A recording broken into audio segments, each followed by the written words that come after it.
BJP ರಾಜ್ಯಾಧ್ಯಕ್ಷರ ಹುದ್ದೆ ಆಕಾಂಕ್ಷಿ ನಾನಲ್ಲ, ನಾನು ದೇಶ ಸುತ್ತುತ್ತಿದ್ದೇನೆ, ನನಗ್ಯಾಕೆ ಆ ಹುದ್ದೆ ಎಂದಿದ್ದಾರಂತೆ ವಿ ಸೋಮಣ್ಣ.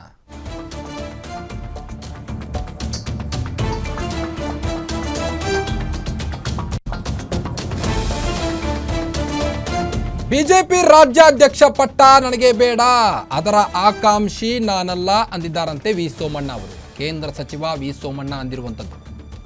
ನಾನು ದೇಶವನ್ನು ಸುತ್ತುತ್ತಾ ಇದ್ದೇನೆ, ನಾನು ಕೇಂದ್ರದ ಮಂತ್ರಿಯಾಗಿದ್ದೇನೆ, ನನಗ್ಯಾಕೆ ಆ ಹುದ್ದೆ ಎಂದಿದ್ದಾರಂತೆ.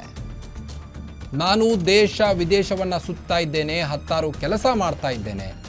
ಮೋದಿಯವರು ನನಗೊಂದು ಜವಾಬ್ದಾರಿಯುತ ಹುದ್ದೆಯನ್ನು ಕೊಟ್ಟಿದ್ದಾರೆ, ಹಾಗಿದ್ಮೇಲೆ ನಾನು ಯಾಕೆ ರಾಜ್ಯಾಧ್ಯಕ್ಷ ಸ್ಥಾನಕ್ಕೆ ಆಸೆ ಪಡಲಿ ಎಂದಿದ್ದಾರಂತೆ ವಿ ಸೋಮಣ್ಣ. ನಾನು ಖಾಲಿ ಇಲ್ಲ, ಹೀಗಾಗಿ ನಾನು ಅಧ್ಯಕ್ಷ ಪಟ್ಟಕ್ಕೆ ಆಕಾಂಕ್ಷಿ ಎಲ್ಲ ಅಂದಿದ್ದಾರಂತೆ ವಿ ಸೋಮಣ್ಣ. ಬಳ್ಳಾರಿಯಲ್ಲಿ ಕೇಂದ್ರ ಸಚಿವ ವಿ ಸೋಮಣ್ಣ ಹೇಳಿಕೆಯನ್ನು ನೀಡಿರುವಂಥದ್ದು.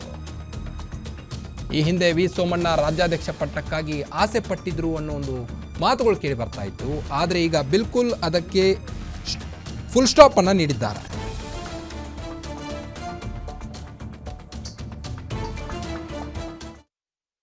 ನಾನು ದೇಶ ಪೂರ್ತಿ ಹೋಗ್ತಾ ಇದ್ದೀನಿ. ಒಂದು ಜಮ್ಮು ಕಾಶ್ಮೀರದಿಂದ ಹಿಡಿದು ಮಧ್ಯಪ್ರದೇಶ, ಉತ್ತರ ಪ್ರದೇಶ, ಈ ರಾಷ್ಟ್ರದ 34 ರಾಷ್ಟ್ರಗಳಲ್ಲಿ 17-18 ರಾಷ್ಟ್ರಗಳನ್ನ ಒಂದು ವರ್ಷದಲ್ಲಿ ಸುತ್ತಾಡಿರೋನು ಈ ಸೋಮಣ್ಣ ಒಬ್ಬನೇನೆ. ಹಾಗಾಗಿ ನಾನು ಒಂದು ಹೇಳ್ತೀನಿ, ನನ್ನ ಆಸೆ ಈ ದೇಶಕ್ಕೆ ಒಳ್ಳೆಯದಾಗಬೇಕು. ವಿಶೇಷವಾಗಿ ರಾಜ್ಯದಲ್ಲಿರ್ತಕ್ಕಂಥ ಜ್ವಲಂತ ಸಮಸ್ಯೆಗಳಿಗೆ ಹೆಚ್ಚಾಗಿ ಇವ್ರು ಮಾಡ್ತಾ ಇದ್ದಾರಲ್ಲ ಡ್ರಾಮಾ, ಕಾಂಗ್ರೆಸ್ನವ್ರ ಡ್ರಾಮಾ ಹೆಂಗಿದೆ ಅಂತ ತಾವೇ ನೋಡ್ತಾ ಇದ್ದೀರಲ್ಲ.